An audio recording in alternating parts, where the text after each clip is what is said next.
प्यारे दोस्तों, आप सबको प्रभु यीशु के नाम से मैं स्वागत करना चाहता हूं। आज इस वीडियो में मैं आपके साथ सुसमाचार यानी कि गॉस्पेल साझा करने वाला हूं। मैं एक डाइनिंग टेबल के ऊपर बैठा हूं और मेरे साथ कुछ ग्लासेस हैं, एक जग है, उसमें कुछ रूह अफ़ज़ा जूस है, एक कोस्टर सेट है। कोस्टर सेट मतलब डाइनिंग टेबल के ऊपर जो डाइनिंग टेबल मैट होता है उसको इंग्लिश में कोस्टर सेट बोलते हैं, वो है मेरे साथ। तो इनके द्वारा मैं आपके साथ सुसमाचार शेयर करने वाला हूं, मैं आपके साथ सुसमाचार बांटने वाला हूं। हम जानते हैं शुरू में ईश्वर यानी कि परमेश्वर स्वर्ग और पृथ्वी को बनाया। परमेश्वर पृथ्वी में सारे चीज बनाया। उसने पृथ्वी के ऊपर पानी, समुंदर, नदी, पेड़, जीवन, सारे चीज परमेश्वर ने इस जगत के ऊपर बनाया। और परमेश्वर ने जब ये सारी चीज बनाया, उसके बाद परमेश्वर ने बोला ये सारी चीज बहुत ही खूबसूरत है। परमेश्वर खुद बोला जगत के सारी चीज जो परमेश्वर ने बनाया वो बहुत अच्छा बना है। उसके बाद परमेश्वर ने एक आदमी को बनाया, पहला आदमी, जिसका नाम था आदम। यहां पे मान लीजिए ये जग परमेश्वर है, जस्ट मानने के लिए, एक रूपक के रूप में, एक सिंबल के रूप में परमेश्वर है जो स्वर्ग और पृथ्वी सारी चीज बनाया, और पृथ्वी के ऊपर सारी चीज बनाया, जो चीज सब खूबसूरत है। उसके बाद उन्होंने आदमी को बनाया। इस ग्लास के द्वारा मैं आदमी को बताना चाह रहा हूं, आदमी को समझाना चाह रहा हूं। इस ग्लास का दो साइड है, एक है खुला साइड, एक है बंद वाला साइड। जो पहला आदमी था, आदम, परमेश्वर ने बनाया था, वो ऐसा था, परमेश्वर की तरफ उसका दिल खुला हुआ था। इसका मतलब क्या है, खुला बंद होना क्या मतलब है? क्योंकि आज के दिन में जगत में आदमी का दिल पाप की वजह से बंद है। लेकिन जब आदम पैदा हुआ था, पहला मनुष्य आदम पैदा हुआ था, वो उसका दिल खुला था परमेश्वर की तरफ। उसके जीवन में कोई भी पाप नहीं था। वो परमेश्वर के साथ सहभागिता रखता था, परमेश्वर के साथ उसका फेलोशिप था, परमेश्वर के साथ वो समय बिताता था, परमेश्वर के साथ बातें करता था, परमेश्वर समय बिताता था। परमेश्वर ने सिर्फ पहला आदमी आदम को ही नहीं बनाया, उसका पत्नी को भी बनाया। उसका पत्नी का नाम था हव्वा। पहला आदमी आदम और हव्वा उसका पत्नी, इन दोनों को बनाया। पहला दो मनुष्य, पहला परिवार इस पृथ्वी के ऊपर। तब इस पृथ्वी के ऊपर कोई भी लड़ाई झगड़ा कुछ नहीं था। पृथ्वी में कोई भी पाप नहीं था, पाप का उपस्थिति नहीं था पृथ्वी के ऊपर। कोई भी बीमारी इस पृथ्वी के ऊपर नहीं था, कोई भी अभिशाप पृथ्वी के ऊपर काम नहीं करता था।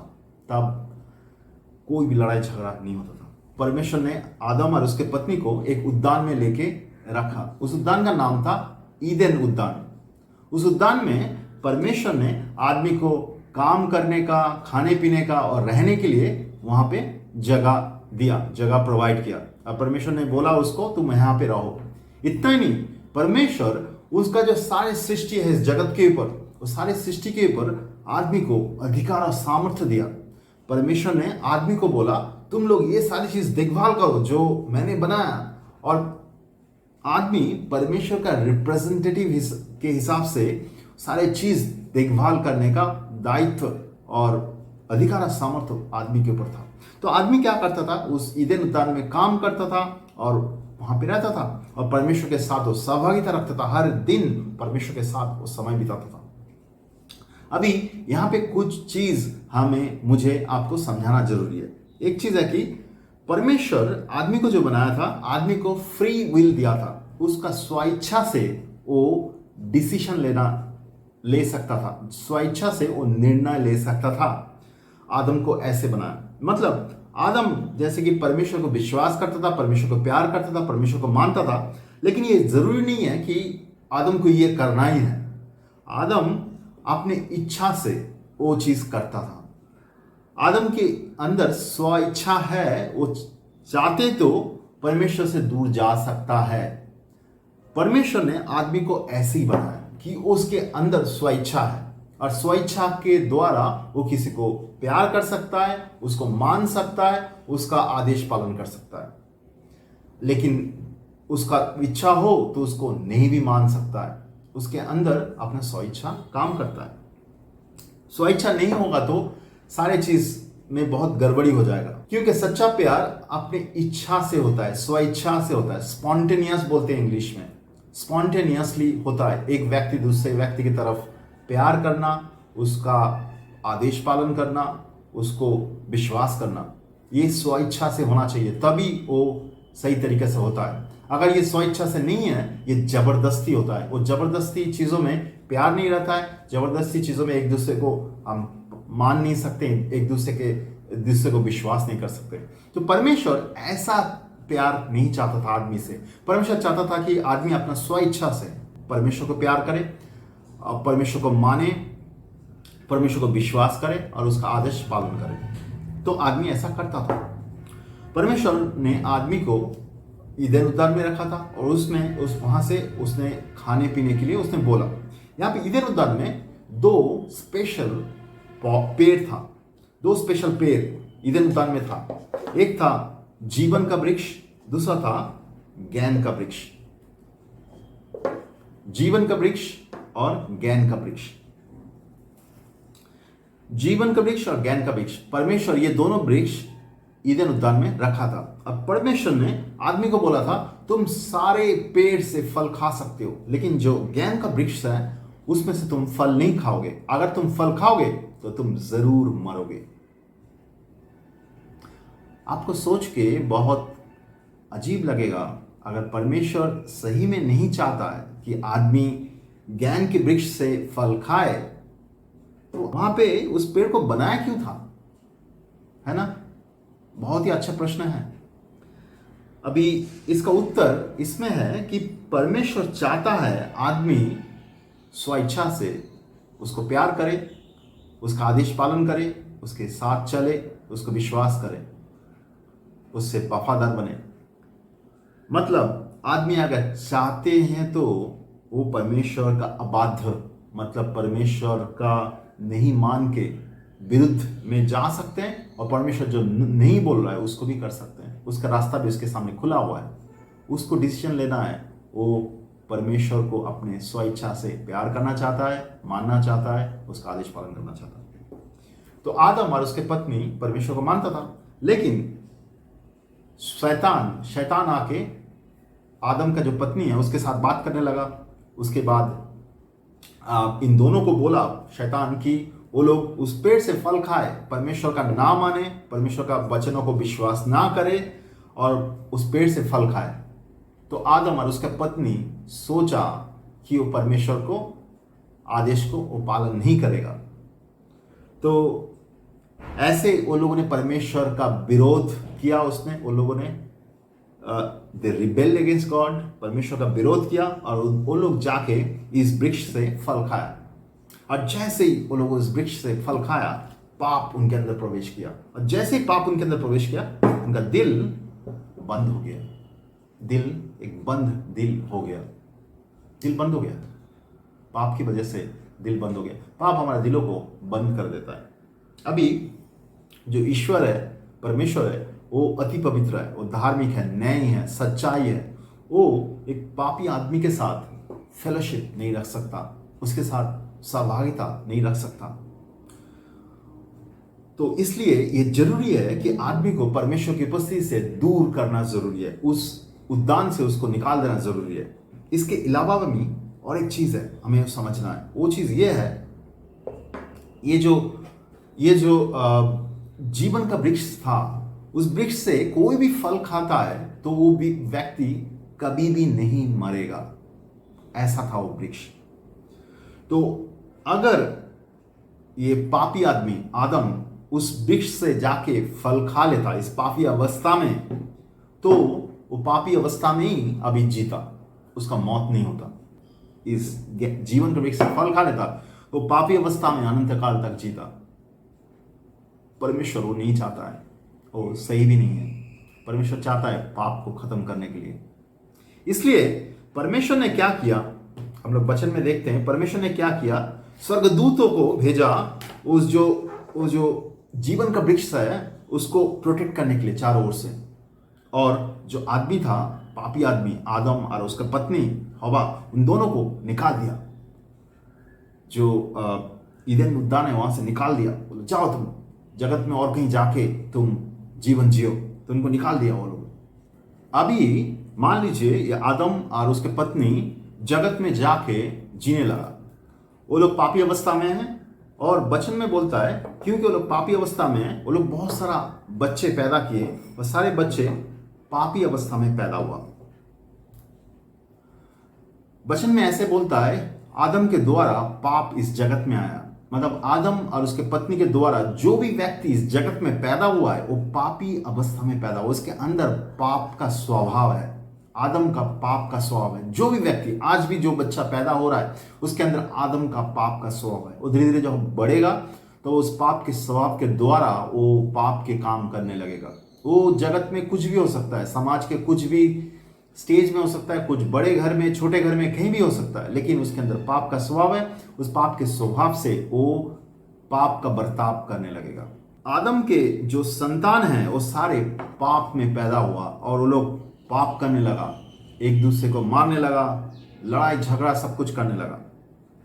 ऐसा जगत का आज का भी स्टेट है, क्योंकि हम सभी आदम के द्वारा इस जगत में आए। आदम और हवा वही लोग पहला आदमी और औरत था इस जगत का, इसलिए सारे व्यक्ति इस दुनिया में जो है सभी पाप के स्वभाव लेके पैदा हुआ है। हम सबके अंदर पाप है। जैसे कि आप बोल सकते हैं कि पाप की एक तरीका का हमारा डीएनए में ही है, ऐसे बोलने के लिए कि पाप हमारे अंदर ही है। तो वो पाप जब हम जगत में चलने लगते हैं, हम करने लगते हैं पाप, या दूसरे को देखते हैं करते हुए, तो हम उस पाप करना शुरू करते हैं। कभी कभी हम पाप करना सीखते हैं दूसरे से और पाप करने लगते हैं। मान लीजिए समाज में ये 6 लोग हैं, इनमें से ये व्यक्ति आप है, और आप शायद मान लीजिए आप झूठ बोलते हैं, और ये और एक व्यक्ति है जो चोरी करता है, ये और एक व्यक्ति है जो मान लीजिए कि वो कोई नशा करता है, ये व्यक्ति मान लीजिए कुछ डाकू का काम करता है, बड़े बड़े चोर है, वो डाकू है, बड़े ग्रुप में काम करता है, ये मान लीजिए व्यभिचार करता है, ये मान लीजिए हत्या करता है, दूसरे को मर्डर करता है, सीरियस ऑफेंस है। तो ऐसे समाज में अगर आप जी रहे हैं तो आप शायद अपने आप को दूसरे के साथ कंपेयर करते हैं कि देखो ये आदमी तो चोरी भी करता है, मैं तो सिर्फ झूठ बोलता हूं, मैं अच्छा आदमी हूं। ये आदमी तो नशा करता है, मैं नशा नहीं करता हूं, मैं तो अच्छा आदमी हूं। ये आदमी बहुत बड़ा डकैती करता है, वो मैं तो नहीं करता हूं, मैं तो ठीक हूं, मैं सिर्फ छोटा मोटा झूठ वगैरह बोलता हूं, ठीक हूं मैं मेरा जीवन ठीक है। ये आदमी को देखो, ये आदमी तो व्यभिचार करता है, मैं तो नहीं करता हूं, मैं अच्छा आदमी हूं। और ये आदमी हत्या करता है, नहीं मैं तो अच्छा आदमी हूं। आप क्या कर रहे हैं?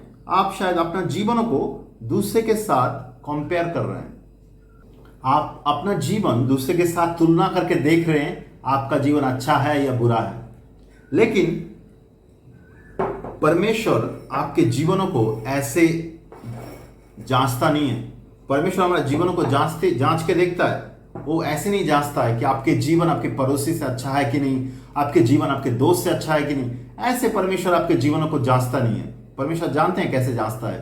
परमेश्वर आपके जीवनों को उसके साथ जांचता है, उसके सच्चाई के साथ, उसके धार्मिकता के साथ, उसके प्यार के साथ, उसके साथ परमेश्वर जांचता है।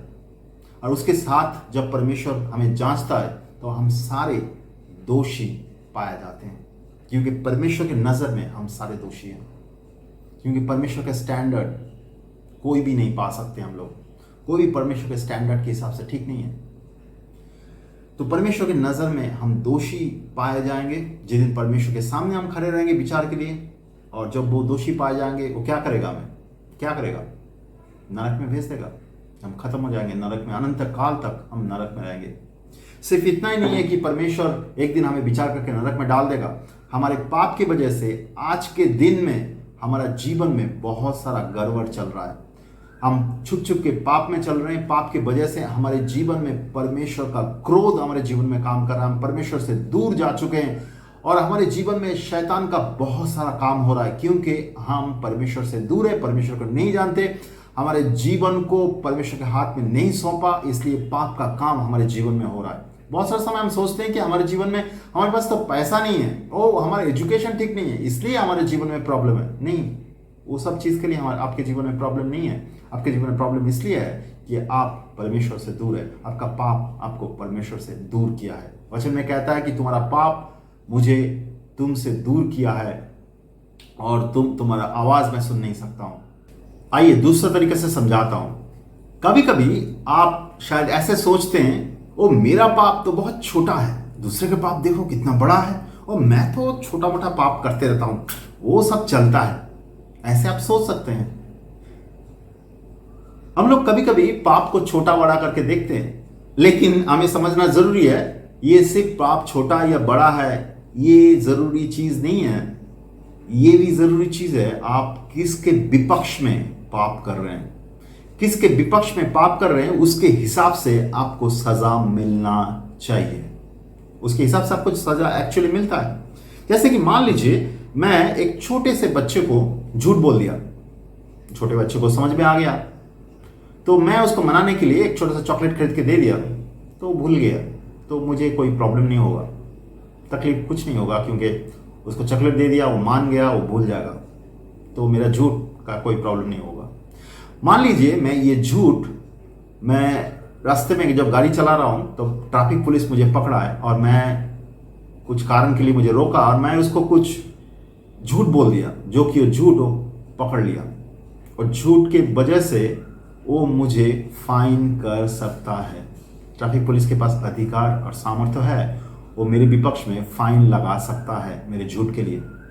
मान लीजिए मैं एक ऑफिस में काम करता हूँ और उस ऑफिस में मेरे बॉस को एक बहुत ही गंदा झूठ बोला और वो झूठ उसने पकड़ लिया, तो उसके पास क्या पनिशमेंट देने का सामर्थ्य है, वो मुझे ऑफिस से निकाल सकता है। उसके पास सामर्थ्य है हमें निकालने के लिए, क्योंकि ऑफिस का बॉस है। मैं उसके विपक्ष में झूठ बोला, वो तो छोटा बच्चा नहीं है कि मुझे छोड़ देगा, वो ऑफिस का बॉस है, वो मुझे ऑफिस से निकाल सकता है, जॉब से निकाल सकता है। मान लीजिए मैं एक कोर्ट में हूं और कोर्ट में मैं साक्षी के दौर पे, विटनेस के दौर पे उपस्थित हूं और विटनेस दे रहा हूं किसी केस में, किसी केस के रिलेटेड, और एक जज साहब बैठा हुआ है जो विचार करने वाला है, वो बैठे हुए हैं, और मैं विटनेस के दौर पे कुछ झूठ बोल दिया जो कि जज साहब या जो विचार करने वाले है विचारक, वो पकड़ लिया कि मैं झूठ बोल रहा हूं। मेरे झूठ के लिए वो जो विचारक है वो मुझे जेल में भेज सकता है, क्योंकि उसके पास वो अधिकार और सामर्थ्य है। मेरे झूठ के लिए वो मुझे ये सजा दे सकता है।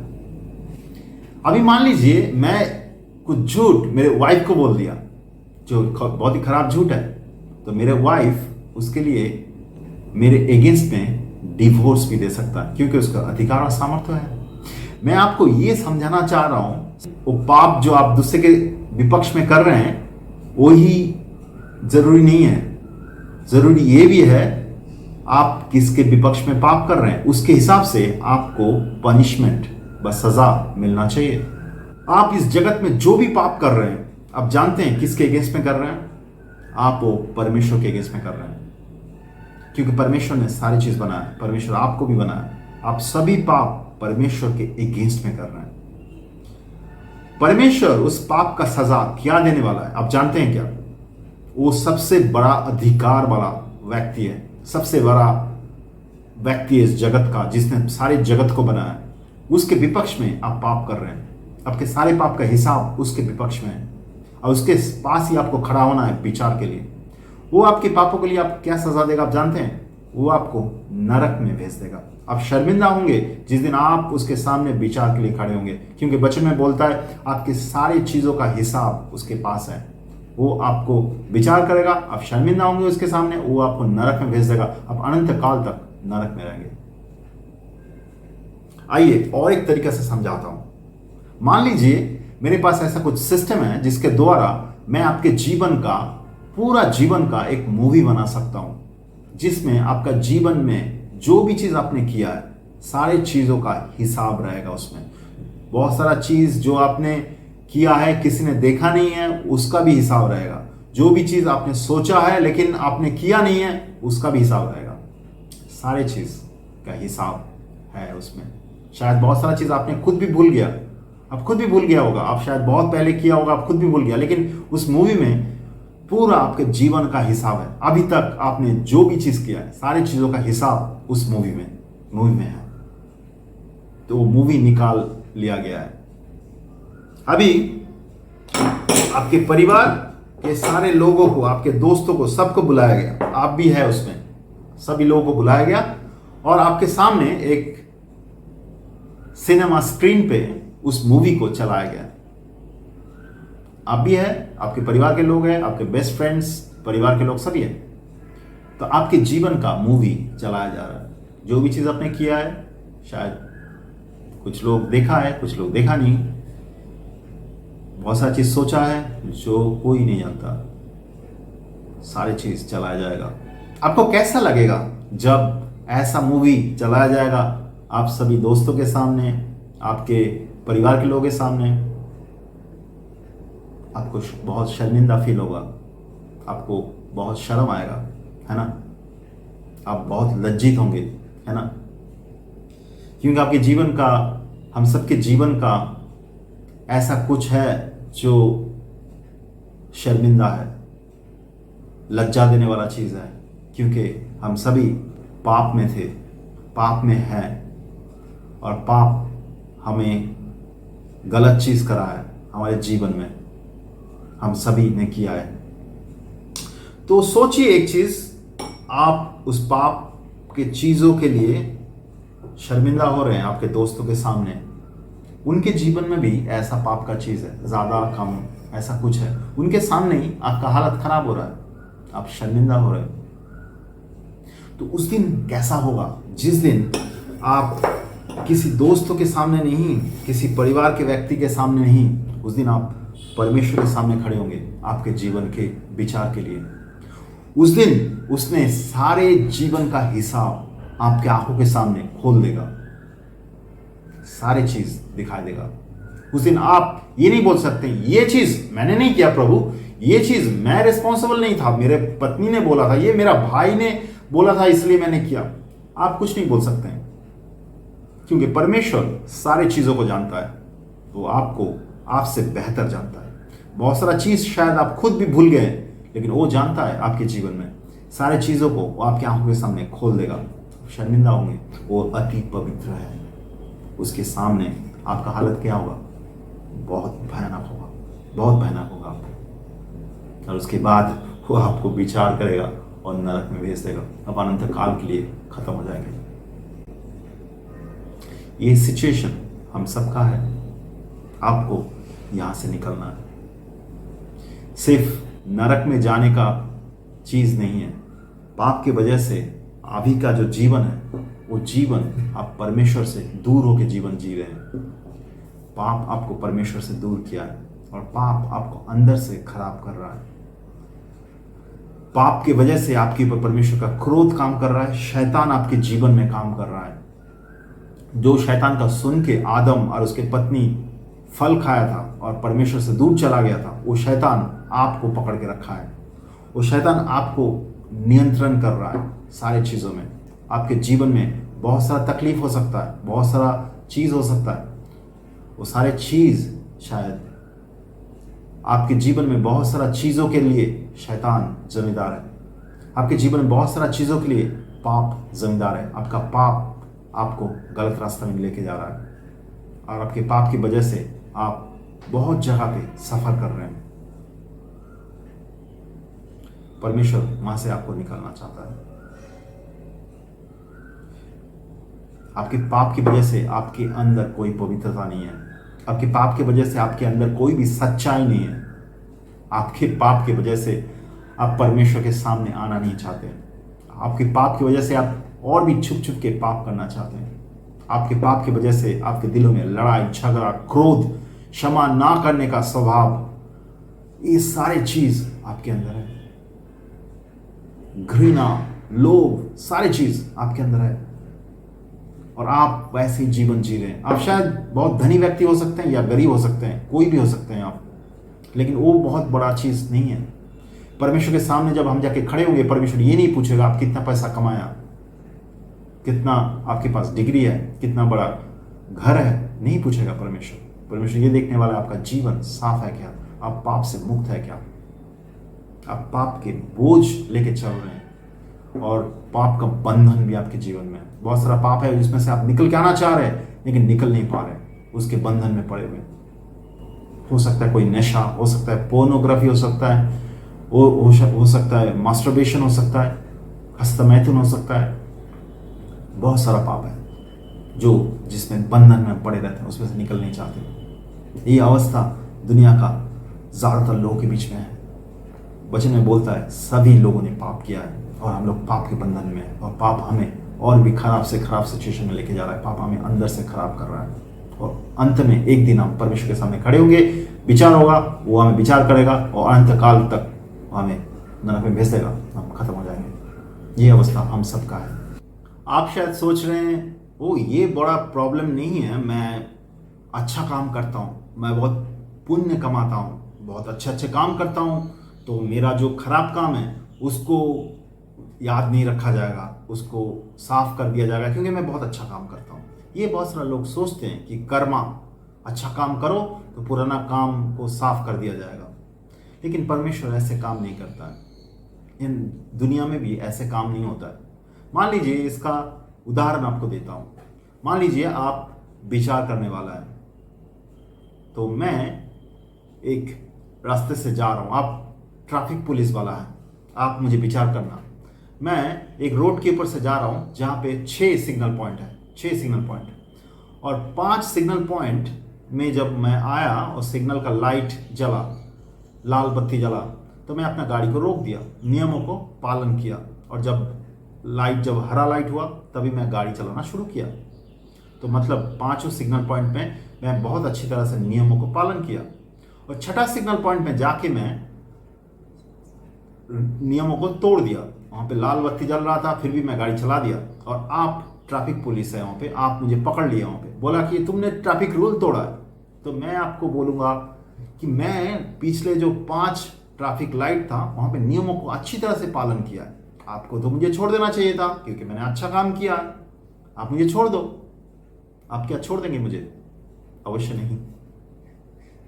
दुनिया का कोई भी ट्रैफिक पुलिस को छोड़ना नहीं चाहिए, क्योंकि उसने जो पाप किया है उसका सजा उसको लेना है। आपके अच्छा कामों की वजह से बुरे कामों को याद नहीं रखा जाएगा, ये गलत अंडरस्टैंडिंग है। मान लीजिए मैं जगत में बहुत ही अच्छा अच्छा काम किया, बहुत बड़े बड़े समाज सेवा का काम किया, बहुत लोगों को खिलाया, बहुत कुछ किया, उसके बाद मैंने इतना बड़ा एक पाप कर लिया, उस पाप की वजह से मुझे कोर्ट में जाके सजा हो रहा है, और आप कोर्ट में विचार करने वाले हैं, आप बैठे हुए हैं विचारक के सीट पे, और मैं मान लीजिए मैं हत्या किया। आप क्या मुझे छोड़ देंगे क्योंकि मैं बहुत ज़्यादा समाज सेवा करता था, बहुत लोगों को खिलाता था, बहुत लोगों को केयर करता था? आप क्या मेरा जो सज़ा है उस सज़ा को आप नकार देंगे, कर देंगे क्या आप ऐसा? आप अगर एक अच्छा जज होंगे तो आप नहीं करेंगे। आप एक अच्छा जज होंगे तो आप बोलेंगे कि तुम्हारा पाप का सज़ा तुम्हें लेना है, तुमने अच्छा काम किया वो बात सही है, लेकिन जो तुम्हारा पाप का सज़ा है वो भी तुम्हें लेना है। एक अच्छा जज, अच्छा विचारक कभी भी एक पापी व्यक्ति को छोड़ नहीं सकता, उसका पाप का हिसाब उसको देना है, पाप के लिए उसको सज़ा उसको लेना है। तो हम सबको हमारा पाप का सज़ा लेना है। यहाँ पे कोई भी ऐसा नहीं है कि मैं अच्छा काम कर रहा हूँ इसलिए मेरा बुरा काम जो है उसको याद नहीं रखा जाएगा, ऐसा नहीं है। परमेश्वर हमारा सारे कामों का हिसाब रखता है। इस जगत में कोई भी नहीं है जो पापी नहीं है, हम सभी पाप किया हुआ है और परमेश्वर की नज़र से हम दूर जा चुके हैं। इसलिए हम सबको उद्धार चाहिए, हम सबको पापों का क्षमा चाहिए, हम सबको पवित्र होने का ज़रूरत है, हम सबको धार्मिक बनने का ज़रूरत है। उसका रास्ता क्या है? आप जानते हैं क्या यहाँ से निकलने का रास्ता क्या है? आपके पास कोई रास्ता है? कोई धर्म के द्वारा, कोई किसी चीज़ के द्वारा? मनुष्य कोई भी तरीका से, अपनी इच्छा से, अपने सामर्थ्य से इस चीज से निकल के नहीं आ सकता है। मनुष्य अपने सामर्थ्य से इस चीज से नहीं निकल के आ सकता है। उसका जो पापों का बंधन है उसमें से वो निकल के नहीं आ सकता है। पापों का जो अवस्था है वहां से वो निकल के नहीं आ सकता है, चाहे वो कितना भी कोशिश कर ले, नहीं निकल के आ सकता। इसलिए परमेश्वर ने एक रास्ता निकाला। परमेश्वर ने अपने पुत्र यीशु को इस जगत में भेजा। मान लीजिए ये यीशु है, परमेश्वर ने यीशु को भेजा, तो यीशु का दिल खुला हुआ था, जैसा आदम का दिल खुला हुआ था ऐसे। अभी यीशु हमारे जैसा पैदा नहीं हुआ। इसका मतलब क्या है? यीशु हमारे जैसा पैदा नहीं हुआ। हम सभी एक आदमी और औरत के द्वारा पैदा हुआ है। हमारा बाप और माँ से हम पैदा हुए, लेकिन प्रभु यीशु ऐसे पैदा नहीं हुआ। वचन में लिखा हुआ है पवित्र आत्मा के द्वारा माँ मेरी के पेट में वो आया था। तो पवित्र आत्मा के द्वारा वो पैदा हुआ था, उसका दिल प्रभु की तरफ खुला हुआ था। ये क्यों जरूरी है? ये इसलिए जरूरी है, अगर वो एक आदमी और औरत के द्वारा पैदा होता तो आदम का पाप का स्वभाव उसके अंदर रहता, उसका दिल बंद रहता, परंतु वो ऐसा नहीं था। वो उसका दिल परमेश्वर की तरफ खुला हुआ था। तो परमेश्वर का पुत्र था, वो पवित्र आत्मा के द्वारा पैदा हुआ था। और उसका जब 30 साल की उम्र हुआ, यीशु का जब 30 साल की उम्र हुआ, वो तब पानी में डुबकी लगा के बपतिस्मा लिया। हम लोग देखते हैं वचन में, और पवित्र आत्मा आया उसके ऊपर, पवित्र आत्मा आया उसके ऊपर।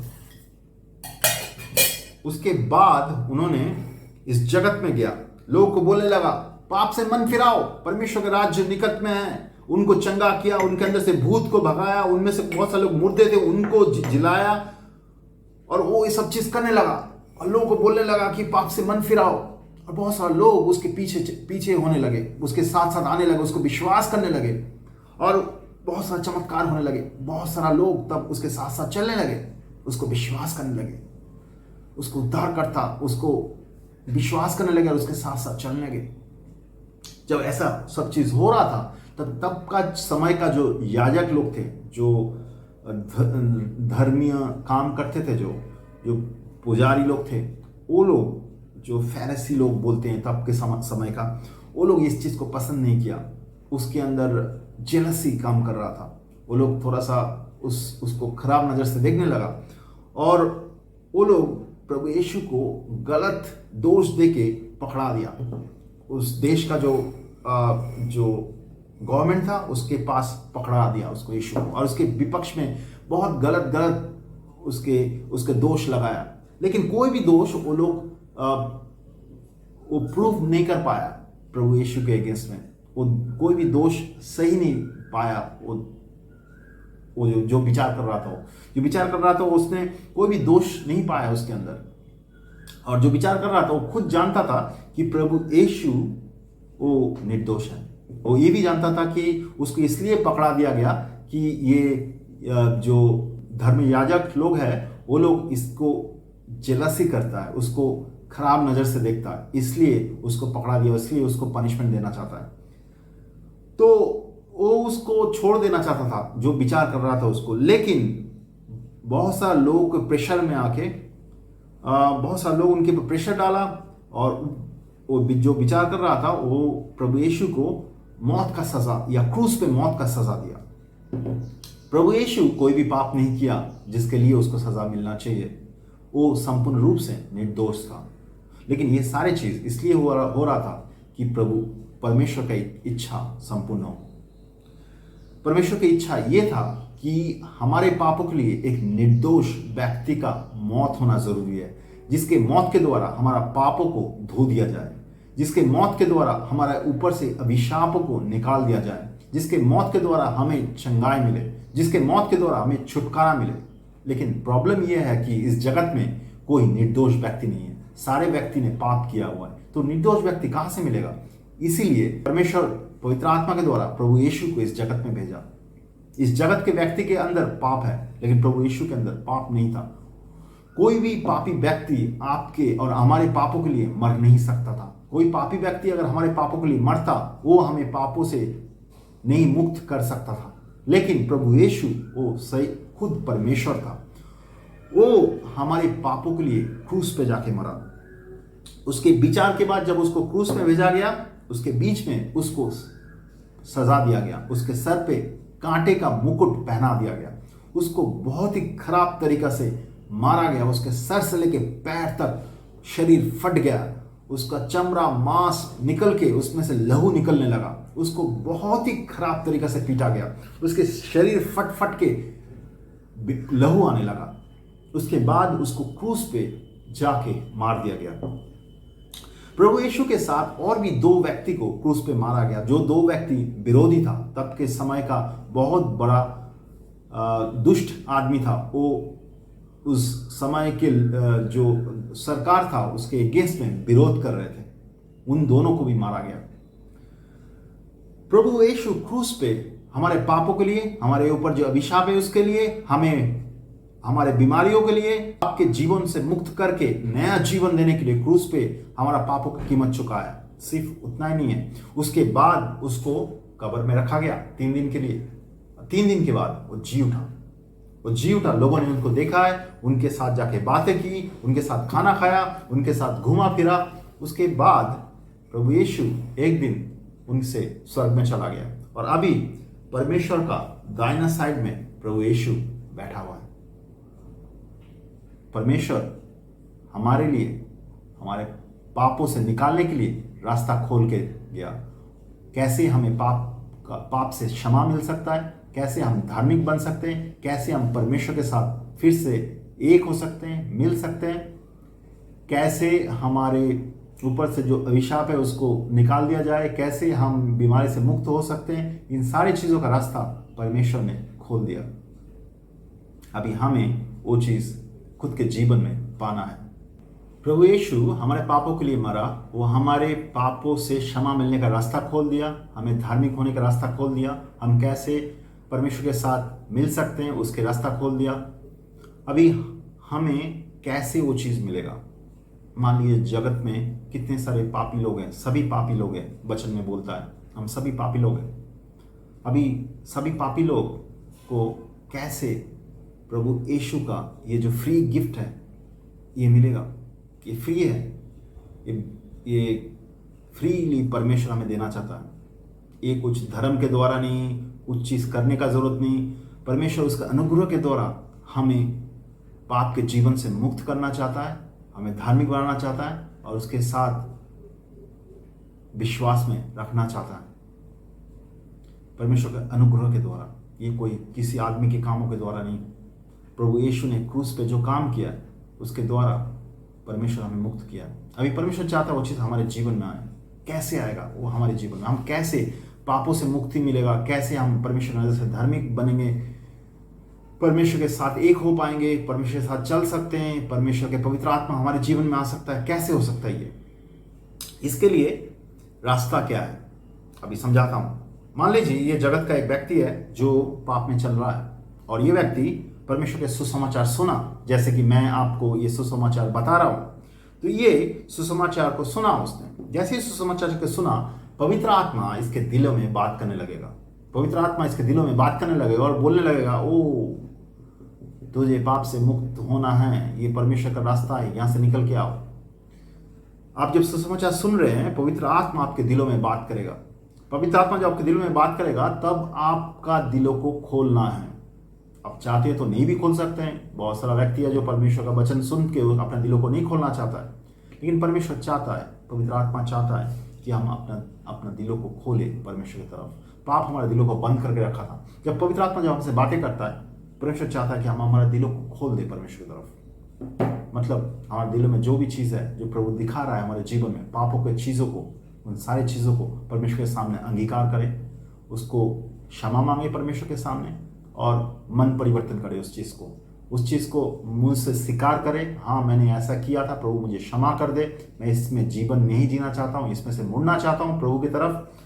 परमेश्वर चाहता है कि आप उस चीज़ों से मुड़े परमेश्वर की तरफ, पाप को अंगीकार करें और पाप को छोड़े परमेश्वर की तरफ मुड़े। इसको मन परिवर्तन बोलता है, इंग्लिश में बोलता है रिपेंटेंस। हमें रिपेंट करना जरूरी है। परमेश्वर का वचन सुनने के बाद पवित्र आत्मा जब हमारे दिलों में बात करेगा तो वह हमें दिल खोल के मन फिराना जरूरी है, यानी कि रिपेंट करना जरूरी है। जब हम रिपेंट करते हैं, प्रभु हमारा दिलों में जो पत्थर का दिल है, पाप जो हमारे अंदर पत्थर का दिल बना दिया था, उस पत्थर का दिलों को बदल देता है वो एक नया दिल देता है हमारे अंदर। लेकिन इतना ही काफ़ी नहीं है, उसके बाद हमें पानी में डुबकी ला के बपतिस्मा लेना है। क्यों?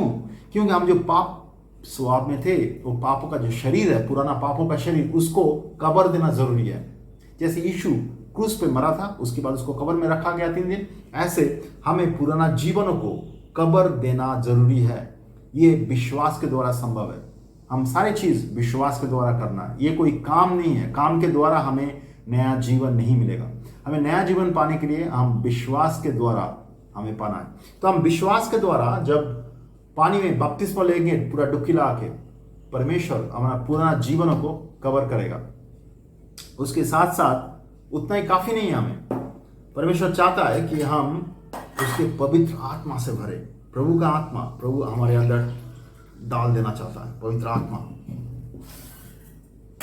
वो पवित्र आत्मा के द्वारा परमेश्वर चाहता है कि हम जीवन जिए। पवित्र आत्मा के द्वारा हम प्रभु को मान सकते हैं, प्रभु के साथ विश्वास में चल सकते हैं। हम पाप हमारे जीवन के ऊपर प्रभुता नहीं कर पाता है जब पवित्र आत्मा हमारे अंदर आ जाता है। पवित्र आत्मा के द्वारा अगर हम चलते हैं, पाप हमारे जीवन में प्रभुता नहीं करता है। हम परमेश्वर को सुन सकते हैं, परमेश्वर को मान सकते हैं, परमेश्वर का अंदर समझ को हम समझ सकते हैं, आत्मिक नजर से चीजों को देख सकते हैं, आत्मिक तरीके से हम चल सकते हैं। सिर्फ उतना ही नहीं है, हम परमेश्वर का काम भी कर सकते हैं, जैसे कि जगत में जाना, लोगों को सुसमाचार बांटना, उनको चंगा करना, उनको छुटकारा देना, उनको पानी में बपतिस्मा देना, उनके पवित्र आत्मा के लिए प्रार्थना करना, उनको परमेश्वर में चलाना, उनको सुसमाचार बांटना, उनको परमेश्वर का शिक्षा देना, उनको चेले बनाने का शिक्षा देना, उनको बढ़ाना। इन सारे काम हम कर सकते हैं जब हम परमेश्वर की पवित्र आत्मा से भरेंगे।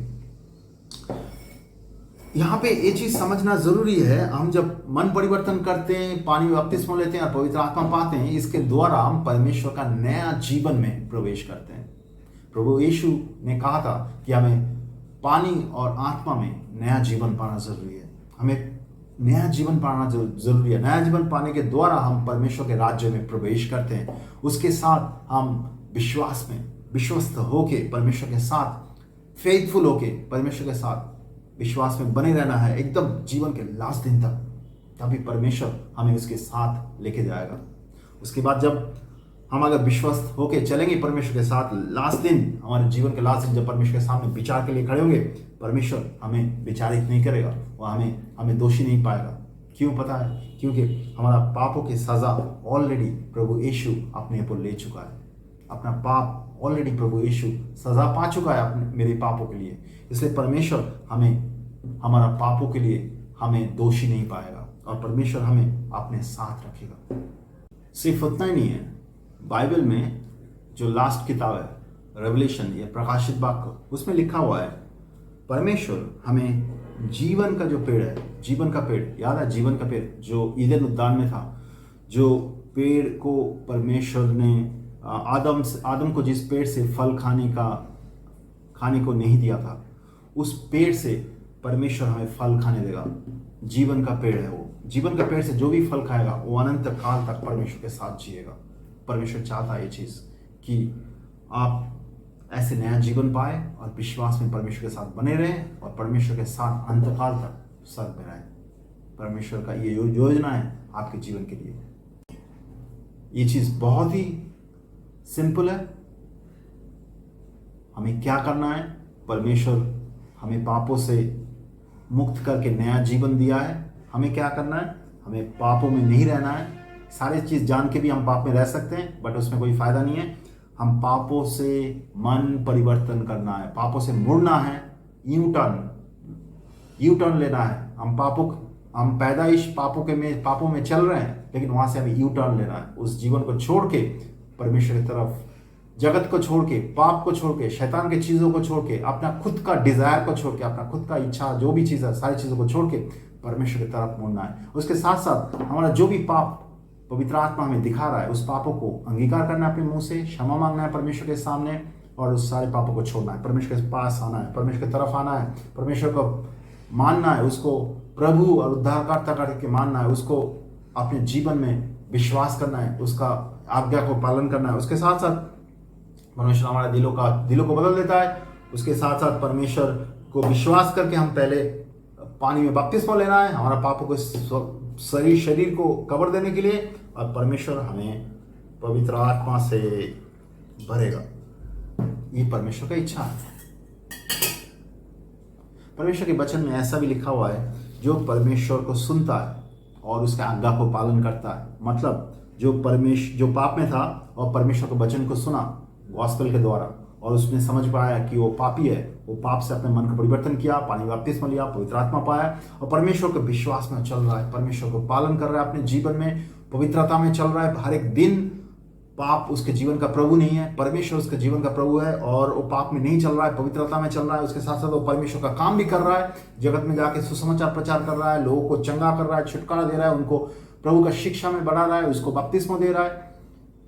आप अगर विश्वस्त हो कि परमेश्वर के साथ चलेंगे जीवन का लास्ट दिन तक, तो परमेश्वर आपको लेके जाएगा उसके साथ। परमेश्वर जो मेमना है उसको लेके जाएगा, बकरी को नहीं। अभी बकरी और मेमना कौन है? बकरी, मान लीजिए ये लोग बकरी है। बकरी वो सब लोग है जो परमेश्वर के वचन को शायद सुन रहा है, शायद वो सुन चुका है बहुत बार, लेकिन वो मानता नहीं है या वो परमेश्वर को विश्वास नहीं करना चाहता है, तो वो बकरी है। बकरी जो परमेश्वर के बारे में सुना है, परमेश्वर को उद्धार के बारे में सुना है, पाप से मन परिवर्तन करना है सुना है, विश्वास नहीं करता है, वो अपने जीवन में नहीं अपना है। वो शायद अपने आप को क्रिश्चियन भी बोलता होगा, लेकिन वो बकरी है। लेकिन वो क्योंकि परमेश्वर को सुनता नहीं है, परमेश्वर का आदेश को पालन नहीं किया, परमेश्वर के हिसाब से वो चलता नहीं है, वो बकरी है।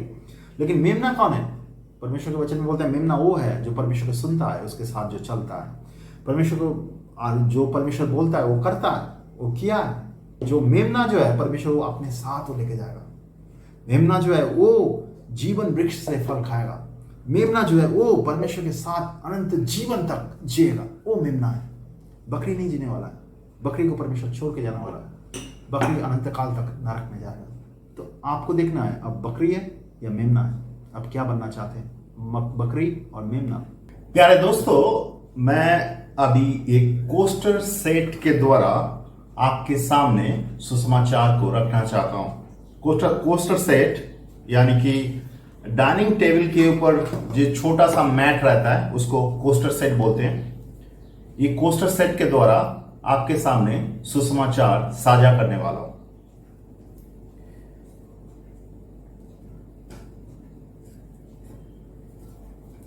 आप में से बहुत सारा लोग चेस यानी कि शतरंज तो खेला होगा। अगर आप शतरंज नहीं भी खेला है तो मैं आपको समझा सकता हूं। मान लीजिए मैं आपके साथ शतरंज खेल रहा हूं, ये आपका साइड है, ये मेरे साइड है। अभी शतरंज के खेल में आप एक चाल दिया तो मैं एक चाल देता हूं, फिर आप एक चाल देते हैं, मैं फिर एक चाल देता हूं। अब जानते हैं कि शतरंज ऐसे खेला जाता है, हम सभी जानते हैं ये चीज, शतरंज को ऐसे खेला जाता है। मान लीजिए मैं आपके साथ शतरंज खेल रहा हूं और मैं बहुत ही बुद्धिमान व्यक्ति हूं और मैं आपको आपके तरफ ऐसे एक चाल देता हूं, उसके बाद मैं जानता हूं दूसरा या तीसरा चाल क्या है, मैं जानता हूं और मैं वो देने का मेरे अंदर बहुत इच्छा हो रहा है। दूसरा यानी तीसरा ये चाल मुझे देने का इच्छा हो रहा है पहला चाल देने के बाद। चाहे मैं कितना भी इच्छा करूं, मैं वो चाल नहीं दे सकता हूं जब तक आप आपकी तरफ से चाल ना दे। आप चाल देने के बाद ही मैं चाल दे सकता हूं। यानी कि इस गेम में एक रूल है, एक नियम है, उस नियम को हमें पालन करना है, उसके हिसाब से हमें खेलना है। एक साइड से एक व्यक्ति एक चाल देता है, दूसरा साइड से दूसरा एक व्यक्ति चाल देता है, उसके बाद ये व्यक्ति फिर से चाल देता है, ऐसे। अभी मैं ये चीज हमारा नया जीवन पाने के बारे में मैं समझाना चाहता हूं। हम सब जानते हैं कि हम सब पाप में पैदा हुए हैं। आदम के पाप हमारे जीवन में काम कर रहा है। पाप हम सबको परमेश्वर से अलग किया है। इस दुनिया का हर एक व्यक्ति पाप में है और वो परमेश्वर से दूर जा चुका है और वो पाप में चल रहा है क्योंकि पाप में आनंद है। शैतान उसको पाप में चला रहा है, पाप के बंधनों में वो पड़ा हुआ है और वो पाप से निकल के नहीं आ सकता, क्योंकि अपने सामर्थ्य से हम कोई भी वो पाप से निकल के नहीं आ सकता, पापों की कीमत नहीं चुका सकता। अभी हम जानते हैं परमेश्वर प्रभु यीशु को इस दुनिया में भेजा। वो किसी आदमी औरत से पैदा नहीं हुआ है, वो पवित्र आत्मा से पैदा हुआ है इस जगत में। उसके बाद जब 30 साल की उम्र हुआ, वो पानी में बपतिस्मा लिया, उसके ऊपर पवित्र आत्मा आया और वो परमेश्वर के बारे में बोलने लगा, लोगों को पापों से मन फिराओ, परमेश्वर के राज्य निकट है। लोगों को चंगा किया, लोगों के अंदर से दुष्ट आत्मा को भगाया। उसके बाद वो पकड़ाया गया। उस समय का जो याजक लोग थे वो लोग उसको पकड़ा दिया। उसके विपक्ष में बहुत सारा दोष लगाया गया, लेकिन कोई भी दोष वो लोग सिद्ध नहीं कर पाया, मतलब वो लोग प्रूफ नहीं कर पाया कोई भी दोष उसके अगेंस्ट में। लेकिन फिर भी उसको क्रूस पे मारने का सजा दिया गया। प्रभु यीशु को क्रूस पे चढ़ाने से पहले उसके सर पे कांटे का मुकुट लगाया गया, उसको सर से लेके पैर तक उसको पीटा गया, उसका शरीर फट के उसके अंदर से लहू निकलने लगा, उसको बहुत ही बेरहमी से उसको मारा गया। वचन में बोलता है कि वो हमारे पापों के लिए, हमारे बीमारियों के लिए आपने ऊपर कोरे खाए हो।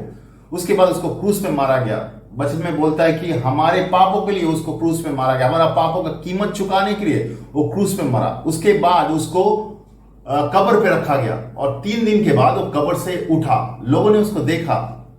मौत का कोई भी ताकत उसके ऊपर काम नहीं कर पाया, क्योंकि वो पापी नहीं था, वो परमेश्वर था। वो हमारे पापों के लिए क्रूस पे मरा था और उसके बाद 3 दिन के बाद वो जी उठा। लोगों ने उनको देखा, उनके साथ खाना खाए, उनके साथ बातें किए। उसके बाद एक दिन वो स्वर्ग में चला गया।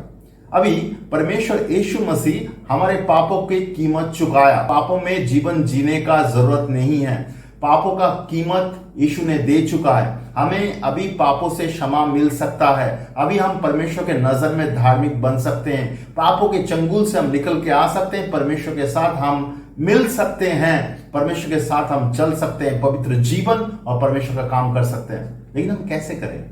एक व्यक्ति जब सुसमाचार सुनते हैं, जैसे कि मैं आपको सुसमाचार सुना रहा हूं अभी, आप जब सुसमाचार सुनते हैं, आपके अंदर पवित्र आत्मा बात करने लगता है। पवित्र आत्मा आपके अंदर बात करने लगता है कि पापों से मन फिराओ।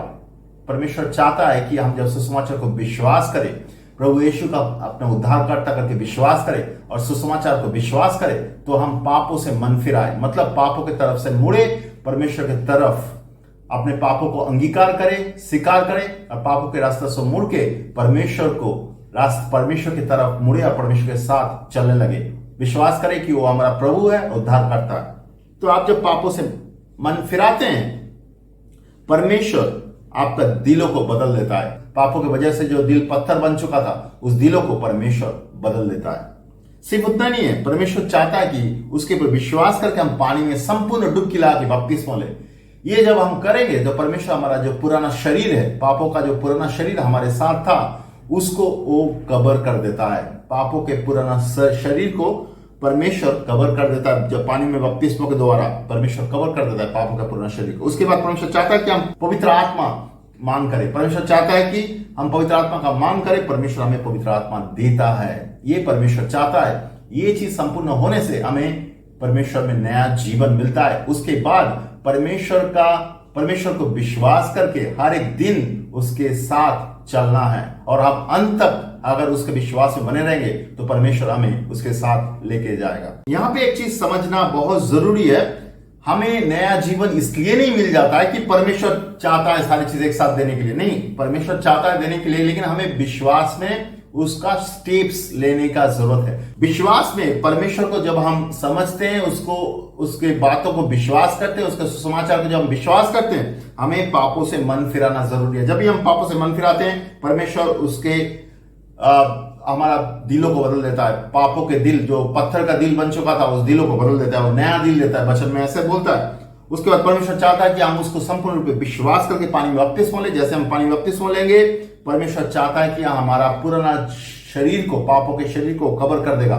उसके बाद परमेश्वर चाहता है कि हम पवित्र आत्मा का मांग करें और प्रभु हमें पवित्र आत्मा देता है। ये चीज परमेश्वर हम सबके जीवन के लिए चाहता है। हम अगर नया जीवन मिलेंगे तभी हम परमेश्वर के साथ चल सकते हैं। अगर किसी व्यक्ति को ऐसे नया जीवन नहीं मिला है, वो प्रभु की पवित्रता में नहीं चल सकता है, परमेश्वर का काम भी नहीं कर सकता है। आप शायद ये वीडियो देख रहे हैं और आप सोच रहे हैं कि ये क्या बकवास है, ये सब क्यों जरूरत है, हम तो सब ठीक ठाक चल रहे हैं। आप अपने जीवन को अंदर से झांक के देखिए, जीवन में सारी चीज़ ठीक चल रहा है क्या? अब जो पाप कर रहे हैं उस पाप के लिए जो जगत जिसने बनाया है, इस पृथ्वी जो बनाया, जो आपको बनाया, वो आपको छोड़ देगा? नहीं छोड़ेगा। वो परमेश्वर अति पवित्र है, उसके सामने आपको खड़ा होना है। उस दिन वो आपको विचार करेगा। आपके पाप आपको आज के दिन में भी आपके जीवन को खराब कर रहा है, वो पाप आपको नरक में लेके जाएगा। अगर आपको लग रहा है कि आपको पापों से मन परिवर्तन करना है तो आप हमसे संपर्क कर सकते हैं। पापों में मत जिए। पाप कैंसर जैसा है, वो आपको अंदर से खराब कर रहा है, आपको ख़त्म कर रहा है और एक दिन अंतकाल तक नरक में लेके जाएगा। वो आपको संपूर्ण रूप से ख़त्म कर देगा। लेकिन आपका रास्ता खुला हुआ है। प्रभु यीशु मसीह के द्वारा वो क्रूस पे आपके पापों के लिए मरा था, आपके अभिशापों के लिए मरा था, आपको धार्मिक बनाने के लिए मरा था, आपको पापों का क्षमा देने के लिए मरा था, आपको बीमारियों से चंगा करने के लिए मरा था। आपके ये रास्ता खुला हुआ है प्रभु यीशु के द्वारा। आप पापों से पश्चाताप कीजिए, पापों से मुड़िए प्रभु यीशु की तरफ। उसको विश्वास करके पानी में बपतिस्मा लीजिए और पवित्र आत्मा से भरिए। उसके बाद प्रभु को विश्वास करके अनंत काल तक, प्रभु को विश्वास करके जीवन का लास्ट दिन तक उसके विश्वस्त होके रहिए, उसके साथ चलिए। प्रभु आपको उसके साथ लेके जाएंगे। शायद आप प्रभु को विश्वास करते हैं लेकिन पापों से भी मन परिवर्तन किया है, लेकिन पानी में बपतिस्मा नहीं लिया, तो आपको पानी में बपतिस्मा लेना जरूरी है। आप शायद मन परिवर्तन किया, पापों से पानी में बपतिस्मा लिया, लेकिन पवित्र आत्मा नहीं पाया। आपको पवित्र आत्मा मिलना जरूरी है। आप खुद प्रार्थना कर सकते हैं प्रभु के सामने, प्रभु आपको पवित्र आत्मा देगा। नहीं तो आप हमसे संपर्क कर सकते हैं, हम आपके लिए प्रार्थना करेंगे, आपको पवित्र आत्मा मिल सकता है। पापों में जीवन मत जिए। पाप आपको परमेश्वर से दूर करता है। प्रभु आपको क्षमा करना चाहता है, वो आपको पवित्र करना चाहता है, वो आपको पवित्र जीवन में, वो एक पवित्रता में, वो आपको पवित्र जीवन में जीने के लिए बुलाया है। अगर इस वीडियो के द्वारा परमेश्वर आपके दिलों में बात कर रहा है तो नीचे कमेंट बॉक्स में कमेंट कीजिए, हमसे संपर्क कीजिए। मैं विश्वास करता हूँ प्रभु आपके साथ बात किया। धन्यवाद।